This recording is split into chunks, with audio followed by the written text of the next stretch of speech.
We are now recording, so that's great. It's much easier when Chino does the tech, I won't lie. There we go. Okay. So a little bit about me. Ashley Liddell. I can see that we've got some new faces here. So really quickly, been in the SEO space for 4 or 5 years directly, and then a couple of years while I was at university. I sort of chose that as the area that I was going to get into. So I started doing freelance bits then as well. So we're at 6 or 7 years overall in the industry. Being agency side, being brand side, started brand side, went agency side, been at network agencies, independent agencies, and now co-founder and creative strategy director at Deviation. So yeah, that's all you need to know about me. Us as Deviation, really quickly, we're the search everywhere agency. And what this means is we've recognized the trend of search moving away from Google. Initially, this started as moving to social spaces, which we're going to get into. But as we're probably all aware now, this is also moving into large language models and AI models as well. So it really is becoming this multifaceted, multi-channel journey that we refer to as search. SEO no longer means just Google, which again, we're going to get into ever so slightly.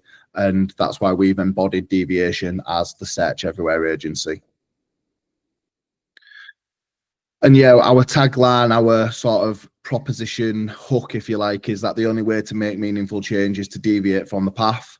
And today, the way that we're assessing that deviation, the way that we're proposing that deviation from the path is through user-generated content and connecting that with our search everywhere activations. So that's what we're going to be getting into today.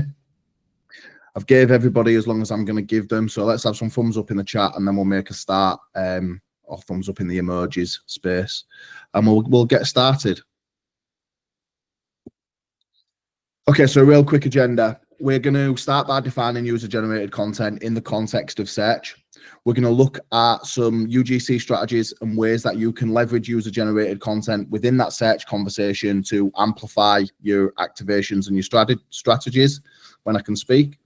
We're going to look at measurement. So how do you take content that isn't owned by yourself and how do you look at that and how do you make sense of that noise to decide whether that's effective content for your brand, whether it's doing the job that you appreciate and that you like, maybe it's doing a job that you don't appreciate and you don't like. That's also something that comes up with UGC.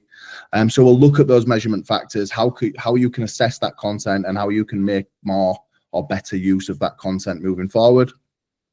And then, yeah, we'll finish with a Q&A. So as you can see from the agenda, if you've been here before, it's bang, bang, bang. We're quite quick. We've got 3 sections essentially, and then our Q&A, as opposed to 6 sections and then our Q&A. So to start off with, let's all get on the same page. Let's define user-generated content. Well, for me, user-generated content is this original. It's brand specific. So it's content that's discussing your brand specifically, but it's content that's not been created by yourself. It's content that's been created organically by customers, by your fans, by advocates of your brand, and typically that comes at no cost to you. Now, there is a caveat there that obviously there could be a cost in encouraging people to create UGC. That's quite standard, and we'll get into that as one of our strategies. But directly for that individual piece of content, there's typically no cost to the brand for a creator going out of their way to create that content. Typically, we're talking about content that's published on social media. It could be other channels, it could be reviews, it could be testimonials. These are all examples of UGC as well. But specifically for today, we're talking about content that's served on the social search platforms that we're going to get into to assist our search marketing efforts. In terms of how it can exist, we're going to look specifically at the search formats, if you like, of UGC and the formats that lend themselves to search marketing. But it can come in many forms. It can be images, it can be videos, short form and long form. It could be podcast discussions, reviews and testimonials, as I mentioned. And to be honest, it could be word of mouth. It could be audio. There's such an array of UGC content that exists. If you think of content, it can exist as UGC. So yeah, a little quote by myself and a picture that Chino grabbed of me at one of the previous webinars. Search marketing is democratising. This is something that once we've understood, right, this is UGC, we need to start connecting that to search. Why do we connect that to search? This is the reason why. Search marketing is democratising, and if we can recognise that, pick up on that, then we can start to leverage UGC effectively within our search activations. And there's certain drivers behind what's leading to this democratisation. UGC is one of the factors, and these are the drivers. So there's a low barrier to entry for UGC to be created now. YouTube, early YouTube, there was still a barrier to entry. More refined content, more better produced content was more successful on YouTube. We're now starting to see that slightly change with the shorts format. But platforms like TikTok have emerged where actually refined, perfect quality, studio quality content, that's not the end goal for a platform like TikTok. That low barrier to entry and getting people within the conversation and within the search environment, that's the end goal for TikTok, or within the social environment originally. So yeah, there's this low barrier to entry, which means creators are feeling empowered to create content. So which brings us nicely to the second point. Audiences are feeling empowered. They're seeing that low barrier to entry, and they're seeing that anybody can be a content creator now. Anybody can create content, contribute to the conversations that are taking place on social media, and essentially they're feeling empowered to join that conversation and create their own content on platforms like Snapchat, TikTok, Discord, Pinterest, Reddit, wherever it is. They're feeling empowered to contribute to the conversation. And then we have this emerging sort of audience group that are considered content creator natives. And what I mean by this is they've grown up around content creators. They've grown up with content creators at the core of most of their content that they're consuming. I'd say that for myself as a millennial, it was definitely that celebrity culture, whereas now Gen Z and afterwards, they're basically seeing content creators as their version of celebrities.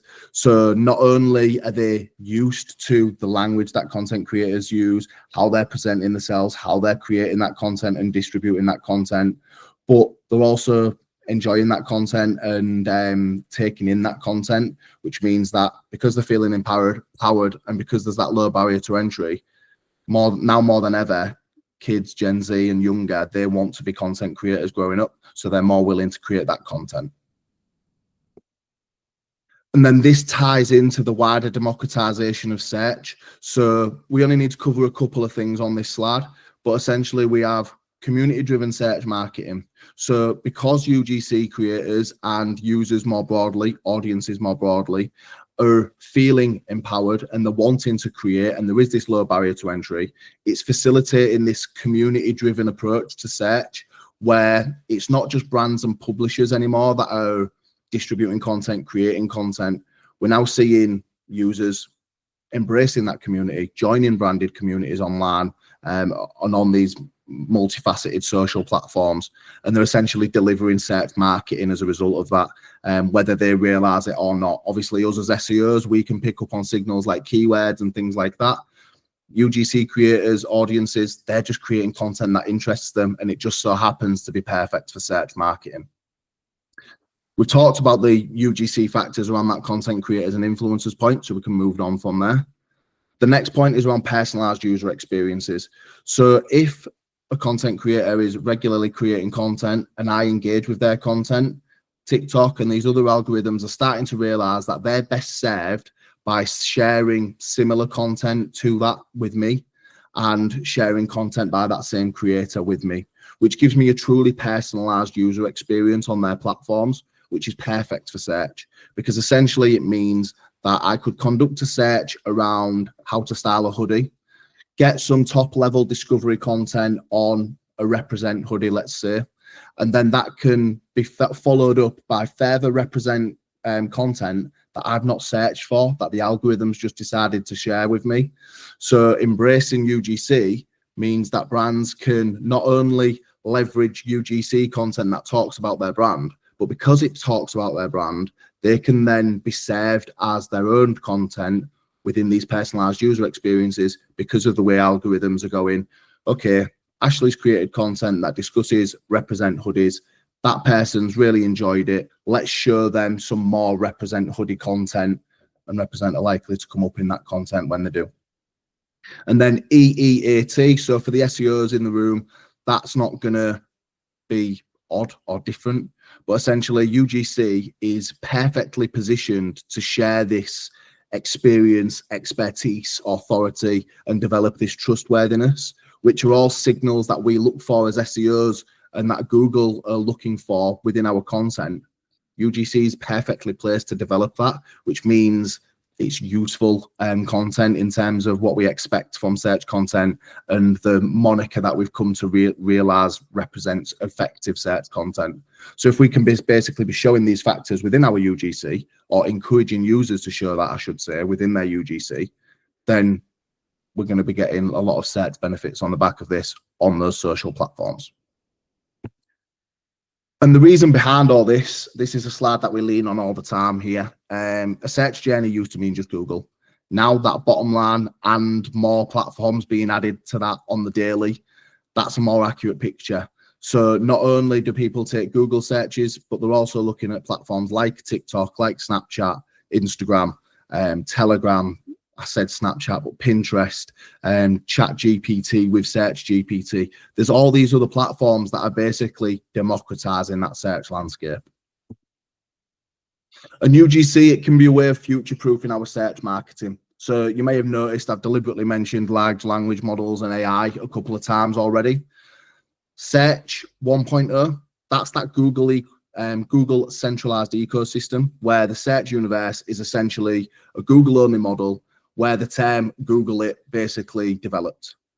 Social platforms, they start to emerge in Search 2.0. So we have the originals, we have Facebook, we have Instagram, YouTube, and OG Twitter. They're starting to contribute and develop this sense of community online, but they're not really infiltrating the search space. We're now at 3.0, which is where that UGC, that low barrier to entry, all of these emerging social platforms being embraced by audiences for search marketing, they're starting to infiltrate search. 4.0, that's that large language model. So that's where truly personalized search experiences are going to be provided by these leaders, ChatGPT, Siri, Claude, who knows what other platforms could emerge. My series just came up, that's quite funny. They could all emerge, and they're going to be what is Search 4.0. So how can UGC be a way of future-proofing our search? Well, these large language models, these AI models, they're going to essentially lean on brand mentions, brand coverage, the various types of content that mentions a product across the internet. It's no longer going to be just about our websites. So if we can give signals to these large language models via encouraging UGC to talk about our product, to talk about how to style this, where to eat here, all these discovery type queries that really pop off on UGC, then that's going to future-proof our marketing by ensuring that these large language models lean on that content, pull that content, and serve it within those personalized experiences that are probably going to dictate the future of search. So to us, search everywhere, this social search conversation, and UGC, they are a way of future-proofing your search marketing. And because in an evolving digital world, attention is everything, and we have to demand it. So let's start looking at how we can demand that with UGC. UGC brand, or UGC content, sorry, that's going to allow brands to demand that attention without participating within the conversation directly.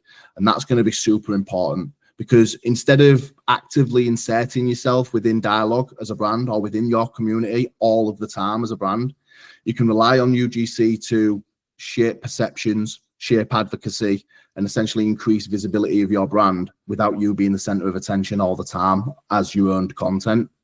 When UGC is created, it's going to feel more genuine, whether that's to potential customers, their audiences, or your community that you've already attained and achieved.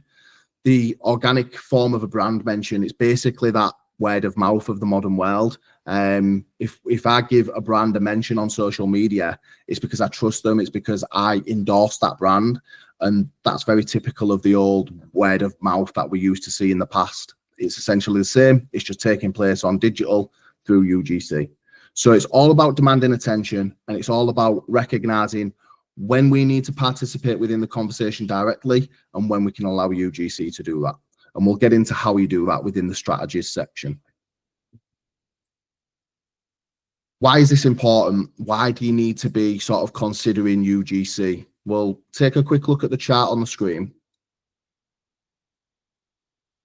And what you'll see is that despite all of this, what I've said, despite all this emergence of large language models, despite the popping off of social search and social platforms as search engines, Google is still massively responsible for sending traffic to your website.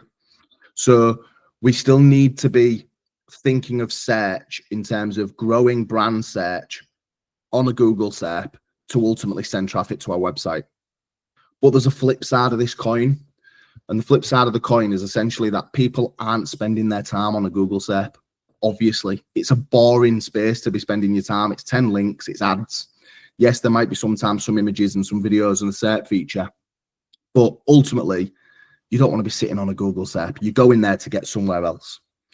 Whereas social platforms, people are actively spending time on those platforms, which means if we can meet them as a brand on those social platforms and move them down a funnel that encourages them onto a search via a branded search to take a key action, then ultimately that's going to be an effective search journey, an effective search everywhere strategy for moving people towards conversion from that discovery. The discovery queries, we know they're popping off on social search. That's been talked about massively for the past 18 months. It's acknowledged by Google themselves. So if we can essentially leverage our own content and, for the purposes of today's discussion, UGC on social media, and then move people to a search via a brand search, that's how we're going to capitalize on this chart and on the fact that Google is still responsible for sending the majority of traffic to our websites. Okay, so before I move on, does that all make sense? Is there any thoughts on that? Give me a thumbs up if that makes sense, and we'll get straight on to the types of UGC. Great stuff. Okay, types of UGC. I'm going to focus specifically on the ones that we can use for social search today. As I said right at the beginning, there's an absolute ton of UGC sort of creative types that you can leverage within your wider strategies, but these are the ones that I would lean on specifically for search. Review content. Customer feedback is vital, whether that's in interview form where we reach out to a user via a DM on a social platform and just ask for their review, or as you can see on the screen, it can sometimes take place in a public facing video where a creator's decided to tell their audience, their community about our product. When these reviews are good, it can build that trust because it's an authentic review. It's something that's not been paid for by the brand. It's not been encouraged by the brand. It's just been created organically. There's peer-to-peer insights there. So as us in the SEO or in the marketing space, you've decided to join this webinar because we're peers, because you want my peer-to-peer insights from my point of view on this topic to then take away and shape your own opinions and your own thoughts on UGC for search. It's the same in the wider space. So we've got an example of the Represent runners. I think they're called the Storm runners. People checked out that review to learn about, okay, are these a good quality running shoe? People searched for that review content. People are greeted with UGC. They establish their own opinion from those peer-to-peer insights on whether or not that's a good runner. On the back of that, that can then influence purchase decisions. So this review content can directly lead people to go check out your brand, go check out your owned content on the back of seeing this. So I know it's a little bit small, but on the top of the Represent example, you can see that it says Represent Storm Runner within the search box. So this has been picked up by the algorithm as content that should rank for that keyword. When you click search there on the back of watching that review, you're then going to be greeted by Represent's TikTok shop listing for the Represent Storm Runner, which means within one click, you could be within their shop buying their Represent Storm Runner when it's in stock. So essentially, review content, click that search, and we're at the point of conversion. It can really speed up that that buyer journey on the back of essentially social search. Yeah, video games, they're probably the biggest and easiest example to lean into. When a producer or a game developer makes a video game, like Call of Duty, Black Ops, which I'm a little bit obsessed with, I won't lie, gamers tend to lean on UGC and lean on these creators for reviews because they don't trust the big publishers like the IGNs, the GameSpots of the world, because they've got vested interest in these games a lot of the time. Whereas UGC creators like the one you can see on the screen, he hasn't. So it once again has that trust and it has that authenticity that can then lead to me getting what I believe is a more accurate depiction of whether the game's worth buying or not. And then I can go and make a purchase decision. So yeah, review content, huge. Unboxing demo content. This is really important for that discovery, inspiration, but also that consideration stage. As I've mentioned, the algorithm's going to serve me content it believes I'm interested in. So if I've previously suggested that I'm interested in football boots, it's likely that the algorithm's going to serve me the latest unboxing of the latest Adidas Predators because they're related to that term, football boots. Also, when people are searching for that, seeing UGC creators open products, talk about products, getting almost into that review stage, but it's slightly different. That again is going to have that trust and that authenticity from those review elements. It allows potential customers to experience your brand, experience your products, but they're not doing so in a salesy way that's being led by the brand. So it's more laid back, it's more relaxed, and they don't feel as if they're being sold to, which is really effective. So, for example, you can see the Pokemon advent calendar for Christmas, which my kids have already asked for, to be fair. Pokemon Company, Nintendo, whoever it is, they could put that on their own feed and have one of their creators opening that product. But instantly, it's going to feel salesy to me as a parent. By seeing it on one of the children sent me this content and said, I want this for Christmas. By it not being directly on the Pokemon platform, I'm more likely to check that content out and lean on that content, experience it, and see if it's a good product to purchase for my kids. So yeah, you can sort of start getting a vibe of how I am as a person here with my football boots, my Pokemon, and then the kids with the P. Louise and stuff as well. So a little bit of an insight into us. Next step, this is the huge one for search content, in my opinion. How-to guides, tutorials, essentially that education content, that discovery content. Whether it's step-by-step instructional content, whether it's how to use this product, whether it's tutorials on the best places to eat in insert location here. We can really position the brand as useful, engaging, addressing pain points, meeting those wants, needs, pains, and desires that are huge for search marketing. We can enhance understanding of our brand and our product, all without doing anything ourselves.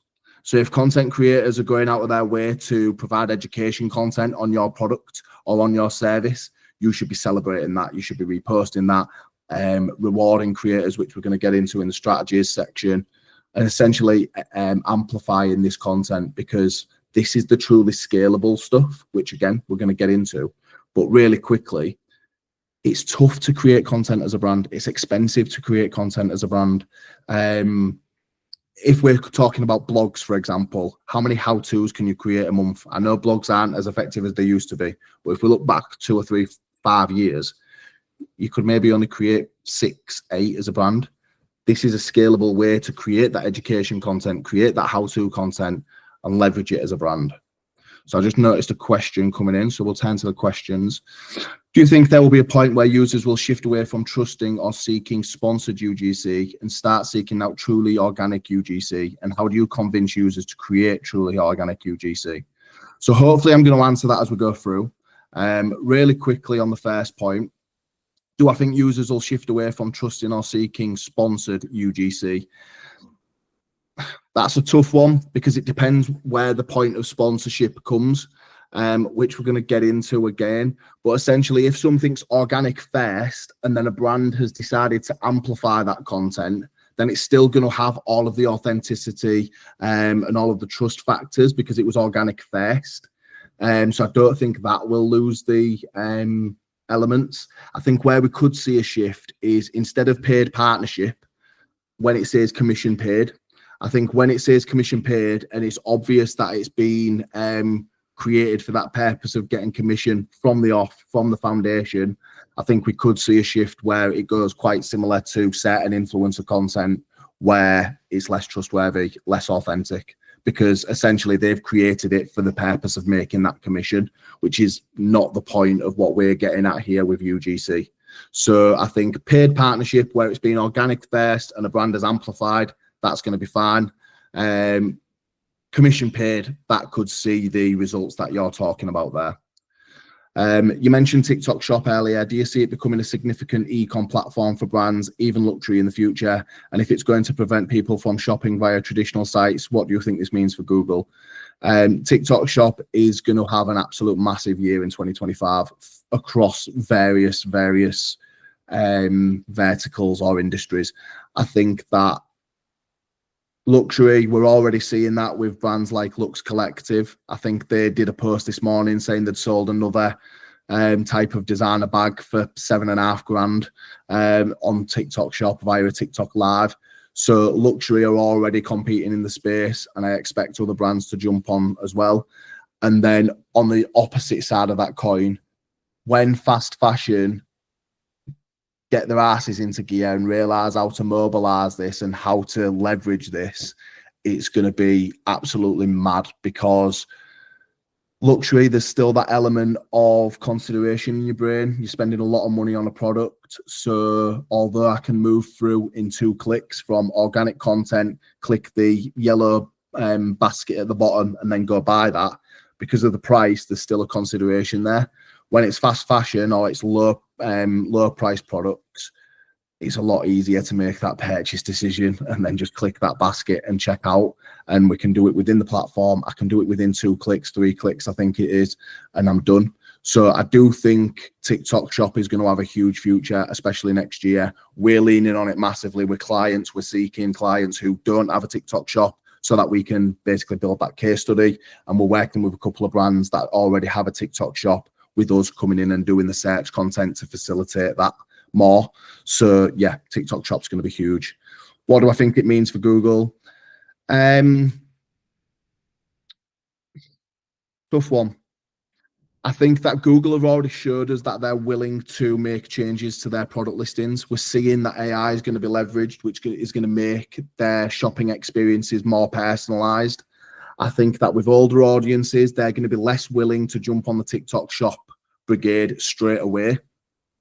Typical millennials, that's a laptop purchase. I think that we're going to see that shift from that's a laptop purchase to that's a Google purchase or that's a website purchase. I can't buy that from TikTok Shop. So it'll be interesting to see that shift over the next 18 months. But yeah, what it means for Google are in a really tough place at the moment. They're getting attacked from, it seems, every angle, whether it's how they can leverage our data, whether it's LLMs and AI infiltrating search, whether it's users suggesting that they want less friction on a Google SERP and they're going to go to social search engines instead. They're under attack from a lot of angles, and it's going to be interesting to see how they actually maneuver and pivot, to quote friends. But hopefully that helps you out.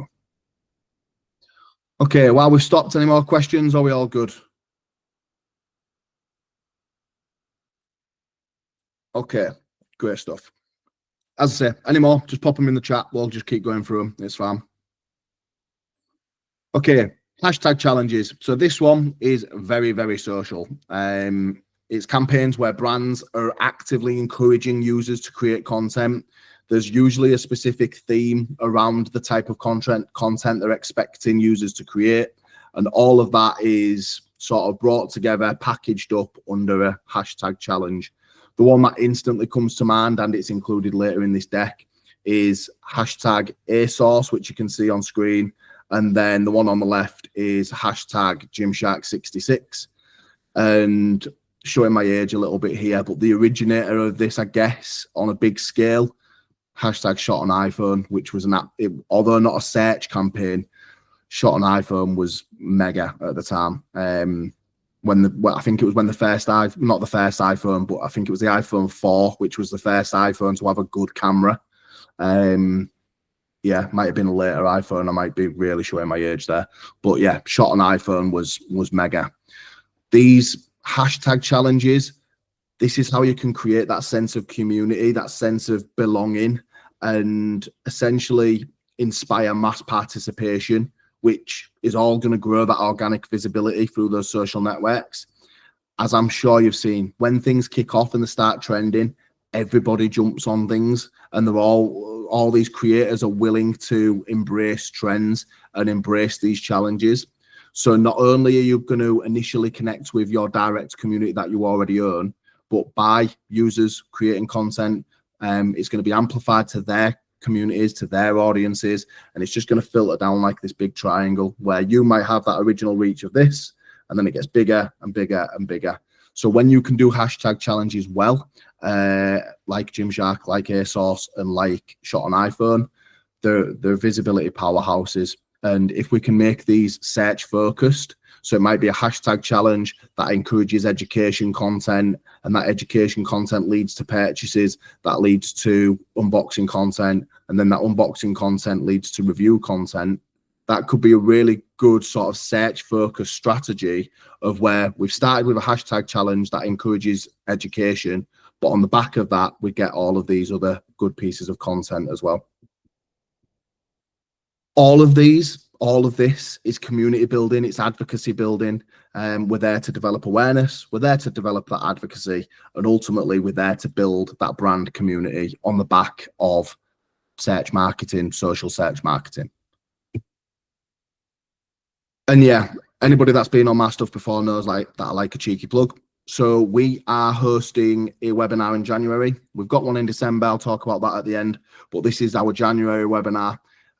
Community, you say, well, we're going to do one on the importance of community for brands in impacting the share of search. And I've done, by the time of this January one, I'll have done 5 of these, and we've only been going 6 months. So we're bringing in a guest. I'm sick of talking. We're going to get Matthew Martin in from Represent Cadence, and Matty Martin and myself are going to be discussing this topic, with me essentially interviewing / leaning on Matty to really lead that conversation. Anyone who knows Represent knows that they've got a fucking awesome community, and the 247 community is class. So I'm going to bring Matty Martin on, and we're going to talk about community and how it can impact your share of search as a brand. Okay, all of that makes sense. Any questions or anything in terms of the types of UGC, or is that all good?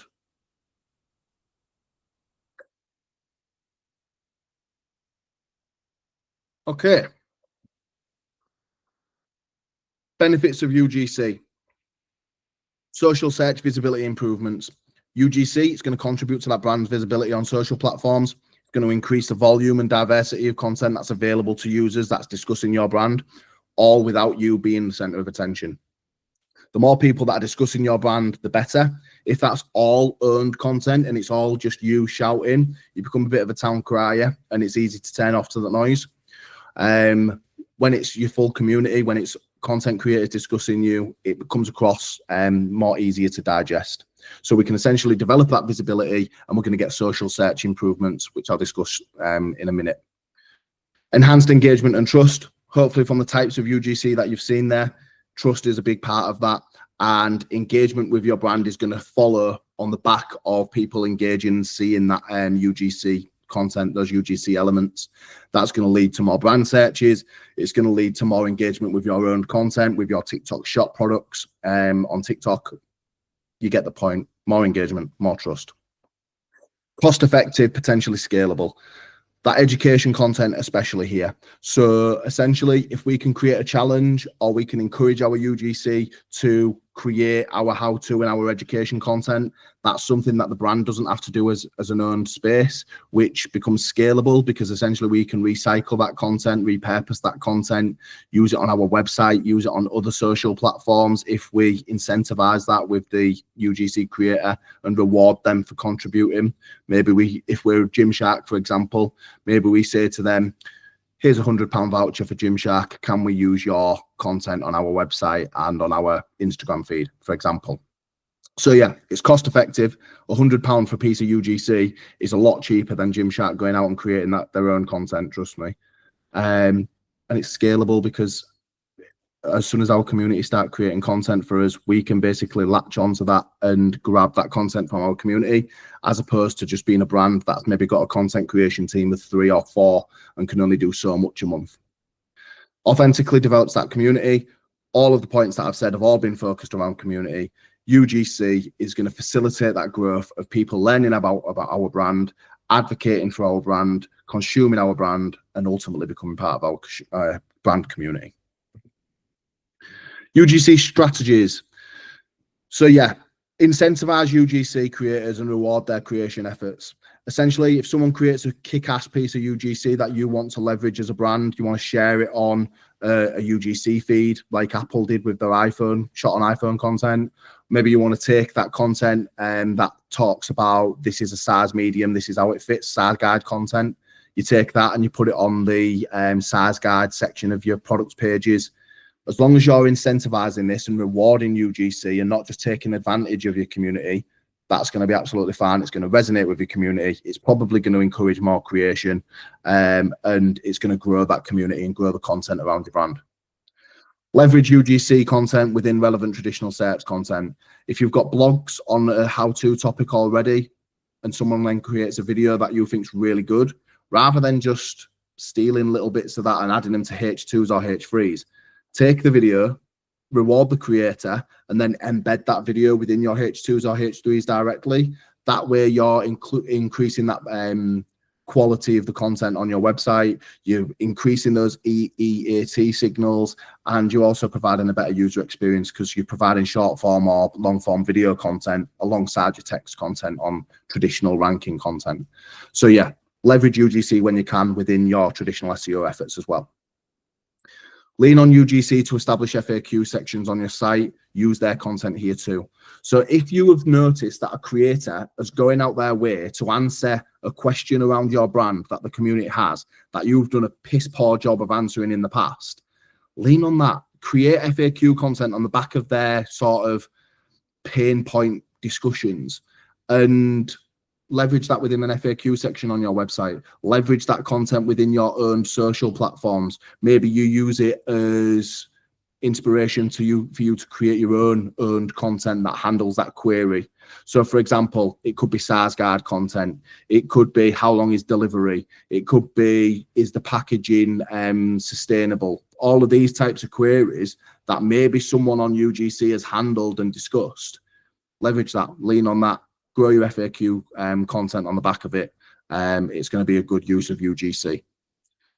Create a UGC showcase, community-centric feeds and pages. So you could have, for example, the 24/7 or 247 community space. If you represent, they have that on WhatsApp. On there, UGC creators are able to showcase their content, showcase their use of products, their personal bests on runs and all this good stuff, talk and connect with the community. Representative created that as a space for their UGC creators to spend their time and showcase their stuff. So that's great. It could also exist as a community page on your website whereby you repost on maybe an Instagram feed when some UGC hits a mark that you really like. Because you've reposted it, it then pops up onto a website through an add-on on your website that pulls through Instagram posts. That'd be how I would do it. So yeah, community-centric feeds, community-centric pages. Again, they're going to encourage that participation, encourage that conversation, and really get UGC flowing for your brand. Lean on UGC creators to inform that owned content strategy via interviews. So if you recognize that a creator is consistently delivering really good UGC content for your brand or a competitor brand, DM them, ask them if you can interview them, ask them if you can interview them about your product, your service, your website experience, your TikTok shop experience, your out of home, whatever it is. Interview them and leverage those insights to either inform future content, inform future product, or inform improvements of your UX. And then finally, there's UGC for link building and digital PR. This is definitely a topic that can have its own sort of webinar session. But essentially, use UGC to drive digital PR. What do I mean by this? You can outreach with permission through that incentivized point earlier on. You could then outreach UGC to niche publications to say tons and tons of UGC creators are leading to an X% increase in product name. Feature this content, this content, this content, and then link back to us for providing you with this insight and providing you with this content. That could be a really good way of connecting to a niche publication in your industry to grow their community, grow your community, and celebrate UGC. Another shameless plug for you guys. I've sort of done a whistle-stop tour there. There's a blog that I've written called Advanced Tactics to Maximize SEO Value of UGC. The points that I've just made, the blog goes into more detail on that, on how you can actually execute on that. So feel free to check this blog out over on Search Engine Land after this presentation. The goal of all this, we're trying to establish authenticity for the brand. We're trying to showcase relevancy to the algorithms on whatever it is that our brand does, because UGC is talking about hoodies. The algorithms know that brand name, talk about hoodies. We're trying to drive engagement both with our community, both with UGC content, and then our own content on the back of that. And then the really big one is that content scalability point and that reusability point on the back of it. Does that all make sense, guys? Before I get into best practices, we're nearly through this now. Obviously, I'm aware we had some questions, so we've sort of gone about it in a bit of a weird way, but yeah, we're nearly through. Okay, best practices. Ensure quality and relevance. So quality does not mean that a video has been produced to 4K standard, it looks like a film, and it features celebrities, a great script, whatever. Quality means that that content delivers on the needs of your users and provides a positive experience for your audience. If a piece of UGC does that, that is quality UGC and you should be celebrating it. Relevance, you're looking to celebrate UGC and leverage UGC, encourage UGC that grows that relevance for you as a brand on whatever your pillar topics are. So for beauty brands, it might be skincare, hair care, body care. For fitness brands, it could be supplements, it could be how-to education pieces on exercise, and it could be nutrition. These are things that as a brand in that space, I want to be considered relevant for. By encouraging UGC, that's got quality there and it's relevant, that's going to grow the relevancy of my brand around that topic in the eyes of the algorithms. Obviously, we need to think of legal and ethical concerns and be aware when content potentially impedes on that legal and ethical concerns. So, for example, I'm going to lean on an influencer example, but we've seen with young Philly, unfortunately, getting caught up in a massive mess of a situation. And it's not unfortunate for him at all. That's his bed to lie in. It's unfortunate for the brands that have worked with him. So the best thing that they can do in terms of a legal and an ethical thing around that is own it, be aware, cut ties with the creator, remove the posts from your feed, be aware and connect with your community and do what you can with your community when those things arise, but ultimately don't ignore the legal and the ethical sort of considerations around UGC and then influencer content on the back of that. Just own it. I think communities can be quite understanding around that things. They know it's not the brand directly. So as long as you're doing the right things and not shying away from that conversation and embracing it, you'll be fine. And then there's moderation and curation, which ties into that legal and ethical points. Content needs to be curated as a brand based on, does it have that quality? Does it have that relevance? Does it help our brand? And does it meet those legal and ethical concerns that we have? If it does, then that can be curated and used and leveraged. Moderation is that other point around if something changes, we need to be on point and we need to be ready to turn that content off or delete that content from our feeds, from our website, remove it from our website, whatever it is. So they're sort of simple best practices that I would get into and then use the formats that I mentioned earlier within the context of this. Measurement. So we've got 5 minutes left on measurement, guys. Get your questions into that chat and we'll finish with 5 minutes of questions because we've already done 10 or 15 minutes on questions anyway. I think it was more 10, but either way, let's go for it. The fundamentals in terms of measurement. Brand mentions for UGC are obviously going to be huge. So if your brand is mentioned within UGC content, you can track that by looking for hashtag brand name within a social search result page, and it's going to show you everyone that's used your brand term. As long as if you're trying to encourage UGC and you see improvements in the use of your hashtag brand name, then that's great. If it's hashtag challenge, then again, you're going to want to see those brand improvements, those hashtag uses going up, which is always going to be good. It's going to help you gauge the organic spread of a brand related content as well. So if you put own content out or you release a product and then you see a spike in UGC, you see a spike in creators talking about that product and that brand, then that's going to be a good signal that you're connecting with your community. Share of search is the next one. So this is both valuable on traditional search and now on social search as well. But essentially, if it's Black Friday and you can see that there's more UGC, there's more mentions of your brand name than there is of your competitors, that would be considered a higher share of search. And that means that your UGC is doing its job. It means your earned content as well, because you can use these metrics across everything. It means that your own content is doing its job as well. We want to see those improvements in share of search, especially when we're leveraging, incentivizing and utilizing UGC as part of our strategy.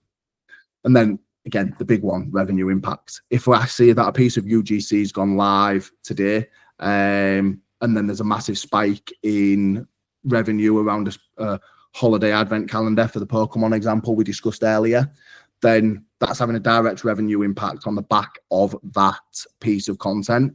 And that is where I would probably start to amplify UGC. So if something has a revenue impact, I can then justify that and test in paid partnership with that piece of content, reach out to the creator, ask if they'd be willing to put some paid behind that piece of content if you pay for it. There's platforms that allow you to do that.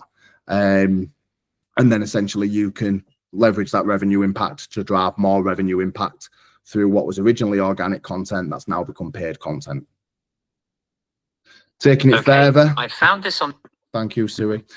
Taking it further, engagement within relevant owned content. So if UGC then leads to engagement with your own content, whether it's through a duet, whether it's through someone noticing a product and then going to your TikTok shop and checking out that product, like the Represent Storm Runner, that's going to be a good sort of signal again that UGC is doing its job, or that UGC is effective. If UGC is sending traffic to our website, it's not as good as revenue, but it's still good. And then it's on us to convert that and leverage that, retarget them, all that good stuff. And then search rankings and appearances. So Google are leveraging UGC content within their forums feed and then also within the traditional SERP as well. So if UGC starts appearing within the traditional SERP on a Google feed, and let's say you rank number 2, your competitor's number 1, but then number 3, the search feature and the video feature is all discussing your brand, you start to have that ownership of a SERP, and your brand name is going to be all over that SERP, and that tells a user that you're trustworthy, you're authentic, and you're connecting with your community. So it's more likely to lead to a click for your brand. Examples really quickly. This is Mark Goldbridge. Again, another insight into me as a person. I am a massive Man United fan. He's got 1.8 million subscribers on YouTube now. He started out as a UGC feed. Okay, so he is a supporter of the biggest football club in the world, or second biggest football club in the world. And on the back of that, he's created this community that's become the United Stand community, which is still filled with all Manchester United fans. So if you're Manchester United as a football club, most of the time you're going to be happy to celebrate him. I think they'd be more happy if we was winning trophies and being successful. It's a bit tougher at the minute.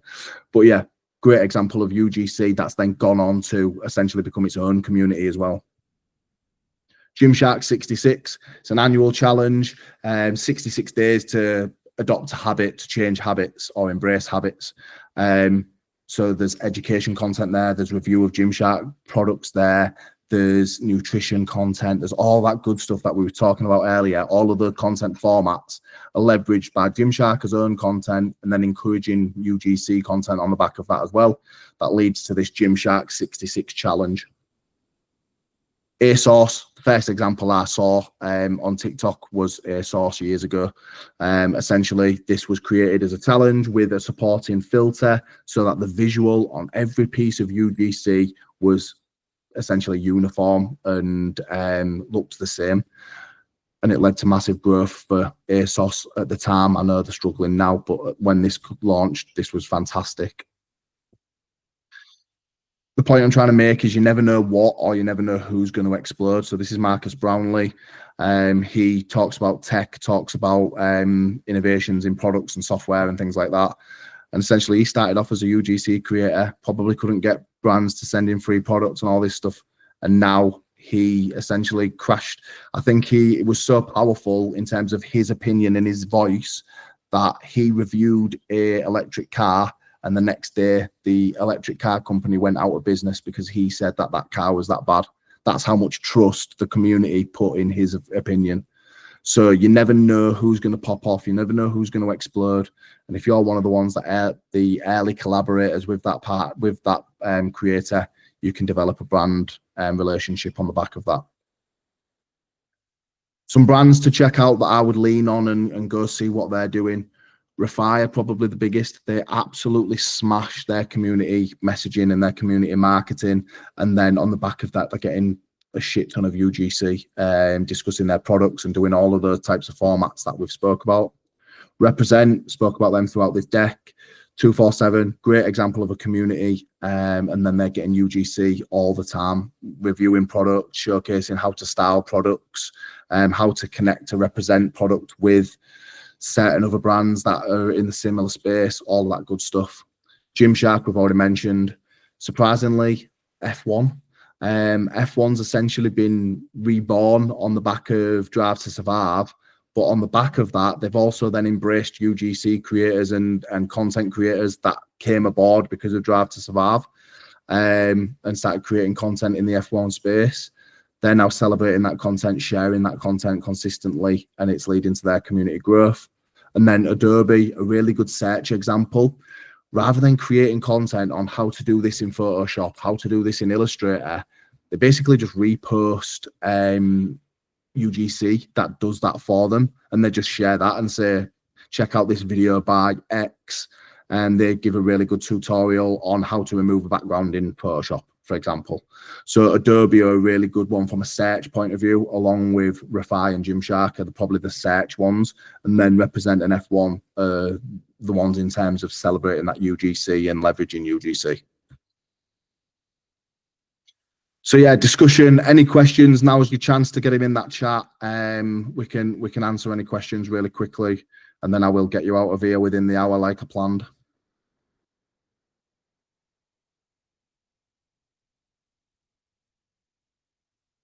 Type away, guys. If there aren't any pop up, I'll go through them in 2 seconds. So yeah, that's all. Did we demand attention? Please grab your mobile phones, scan this QR code. After this talk, I will just have to go and add the point around this deck to the form, but essentially it's a Google form. You can let us know how we did. We want to improve these sessions regularly. We take feedback, like shortening the duration of these sessions, so please leave feedback on the form. Our next webinar is, okay, we've talked about UGC. How do I actually brief creators that I want to work with, whether that's formal UGC creator relationships or influencers? How do I brief them for search? It's a completely new metric. How do I do it? So on the 12th of December, same time, we're going to look at how to brief a content creator for search marketing. And then, yeah, we've got that piece in January where Matty Martin from Represent and Cadence is going to be dropping in, and we're going to be discussing the importance of community for brands in impacting brand share of search. And yeah, every time I pull this up, there's an Irish creator. I don't know if you've seen him on TikTok, but he says, follow me, I'm delicious. And every time I see that follow me, I have that in my mind. But follow me on LinkedIn, Ashley Liddell SEO. I'm on X. We're across everything as We Are Deviation. I post regularly on all of this type of stuff. Anything to do with Search Everywhere, I'm pretty on it in terms of posting about that. Yeah, we're the Search Everywhere agency. Really quick reminder, and We Are Deviation. So that's me. An hour on the dot, so I'll take that. Any questions, get them in that chat real quickly. I'm happy to stay on for a couple of minutes, but if you do need to dive off, please don't worry about it.